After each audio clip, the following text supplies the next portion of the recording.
watched it again last night, and it's so messed up that, and throughout the whole movie they have like times where they have this like this cartridge, and it's weird, and it's got these like vials in there with like this yellow shit in them that they actually have to, and they're all accounted for. But you know, like just imagine like your phone would go off and like beep beep. Okay, it's now time to, you know, take one of the vials out of the cartridge and load it into the gun and just shoot yourself right in the fucking neck, you know. And that's, I'm not kidding you. They had that shit going like throughout the whole fucking movie. So like you did it as when you woke up, like, you know, they would announce it throughout the whole, you know, society. Okay, motherfucker, it's time to shoot yourself up with this, you know, this crap. And then everyone did it like on clockwork. And that's kind of like what this shit kind of reminds me of, man. Like what's going on right now. It's pretty training massive. people to get jabbed up, yeah. jab. Oh hell yeah, it's insane. Yeah, it's getting like everybody on the same program. same program, yeah, man. I mean, and it's so weird in the flick where like there's what this thing did is it actually removed like the any kind of sensation or any kind of anything that has to do with feeling anything, just in general, like your touch, your like it just shuts down your whole just you become like a robot, not even a human being anymore. And that's essentially what they did within the society, because they were presenting like, you know, like Stalin and Mao and Hitler and all these, you know, historical figures throughout history that just by having the idea of like art, music, philosophy, you know, and all these different elements of like human creation creates, you know, death, destruction, and all these other things, right?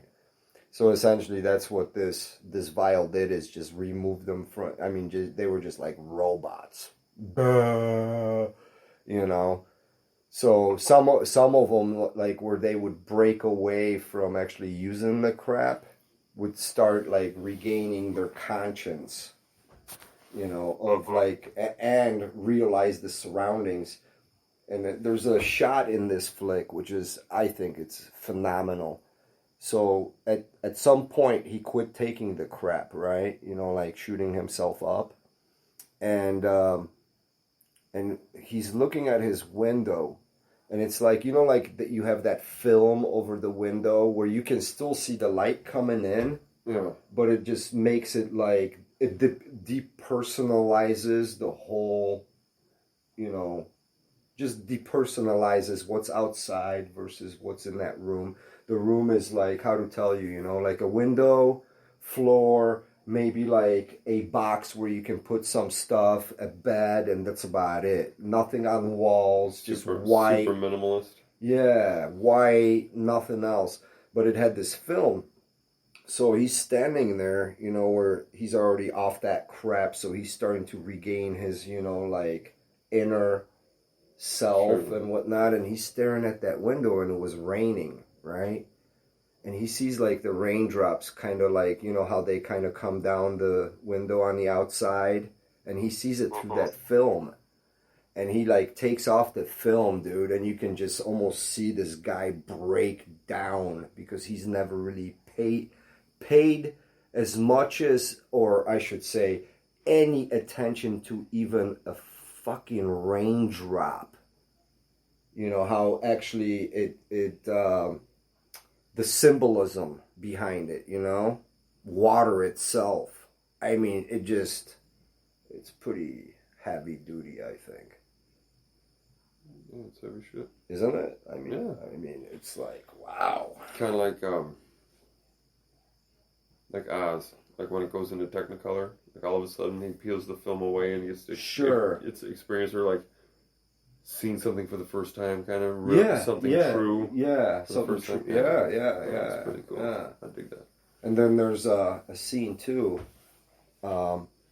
where they're going all to work like robots, and they're walking, they're like walking down the stairs, and there's like, like rails, like metal rails that you, like, what would you call them? Like, where you grab to, railings. Yeah, railings. Yeah. And he looks, and this is when he's already off the crap for a little bit, and he fucking starts looking around, and everyone's just looking straight ahead like a robot, not paying attention to anything. And he looks over and he sees this woman, and everyone always wore like black gloves, and he sees this woman walking down the stairs, and actually like she has her no glove on, and she's actually like just like her hand is just sliding down the rail, just the feeling of it, So he's just like, right after he just experienced the raindrop, the way he looked at it, and the outside of his window, this beautiful city that he never even looked at once his whole life, more or less, which is insane if you think about it. Yeah, sure. And then he like takes the glove off, and he's just like, oh wow, just the feel of even touching something just was like. He touches a big black rail. Hello. Oh man. He's like, wow, no, that's even better than I thought it would be. But it's like symbolic, sick man. bastard. You're a sick. Nah. Motherfucker. You just fucking dog. But yeah, it's pretty symbolic all the way through, and so.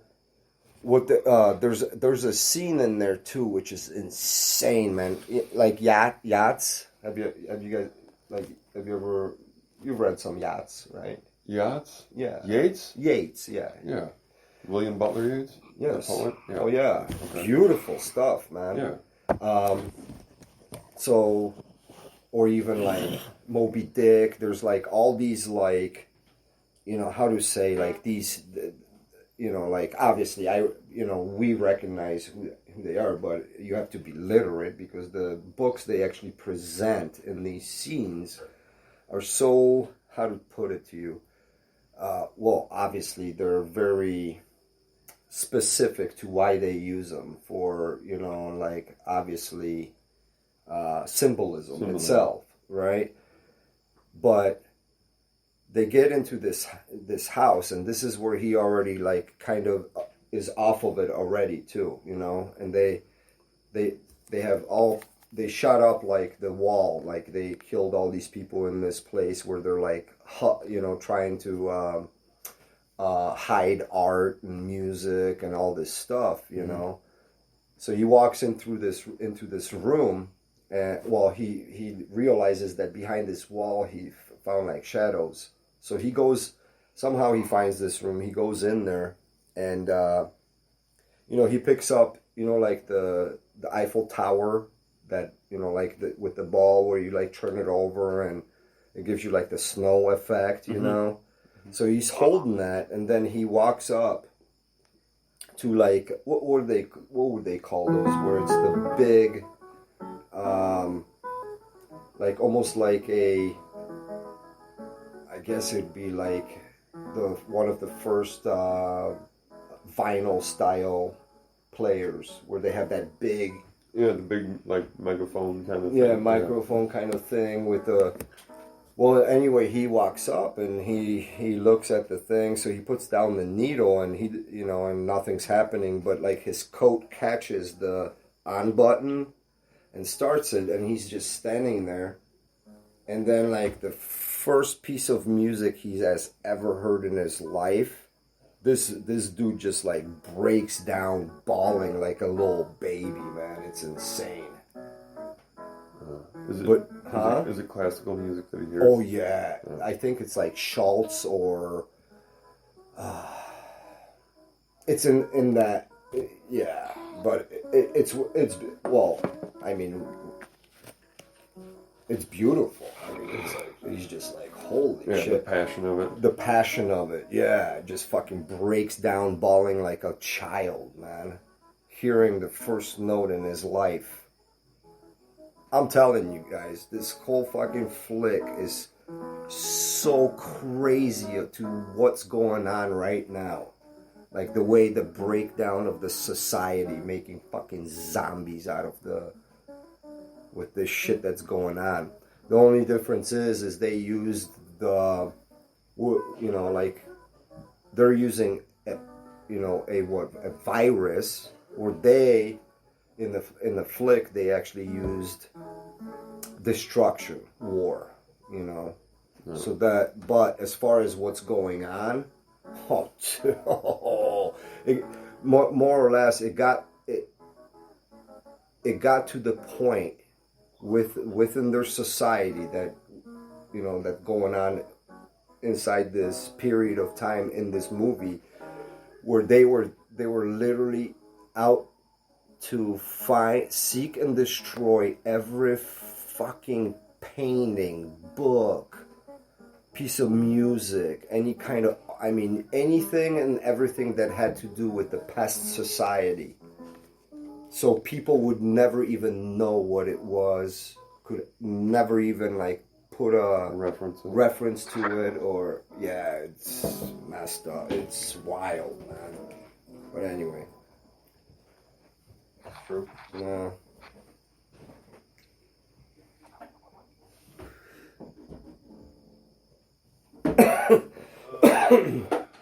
Yeah. Well, listen, fart knockers. Yeah. It's 71:36 at 10:57. So Yeah. it's time to say good night. Yeah, I'm getting kind of sleepy. Sleepy. Aw, Sweepy's getting sleepy. Alright, well, shit's gonna happen here. So it's gonna happen in 5, 4, 3, 2, 1. Lead up to the stick. Are you going on a psychedelic adventure over there, or what? Wait a minute. Listen, young man. All that is not healthy for your brain. You should listen to me. I had experiences in the 60s.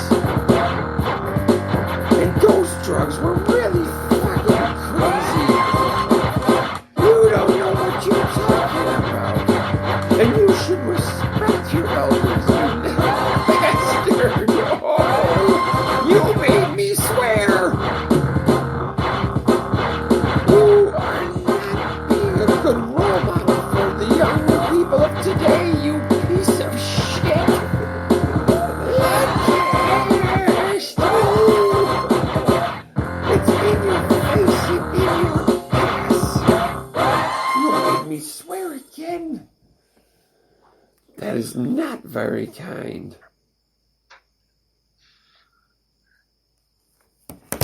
Listen, thank you everybody for hanging out with us and listening to this pile of